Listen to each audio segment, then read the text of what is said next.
Lis contis des mans verdis, idee et esc di Roberta Masetti. Savedis tu che il noglar al fas ben ai terrens erz? Le magie e ven de sos lidris, stant che a in manen une red fonde salde che fissa il terren, fermant lis erosions e slax. Se jenfri une piante che altre, a si lasse cressi la ierbe, che assuparà la ploe e non si formaran i gas che arrindin il terren malfer. Di fatt, i casons dai langobars aier in fas sul cul noglar. Sui troncs, lavoras tant che pai e impiras tal terren, avvignevin in cas i ramas, formant un tessuto vegetal fis che da spos si taponava con la terra. Sull'imprin i ramas aier in diventiar o di noglar, ma dopo si dopravin anche chianis di blave,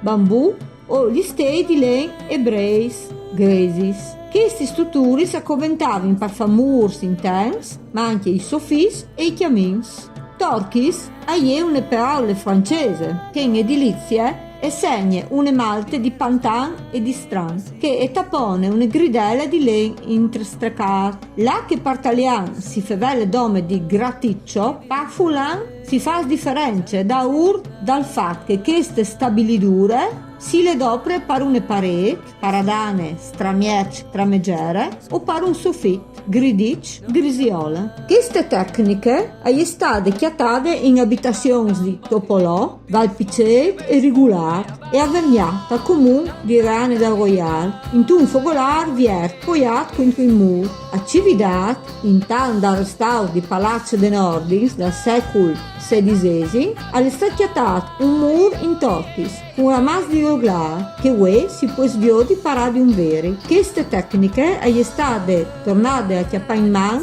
dell'Associazione Culturale La Fara, che in regione promuove la storia del popolo langobardo. Mandi!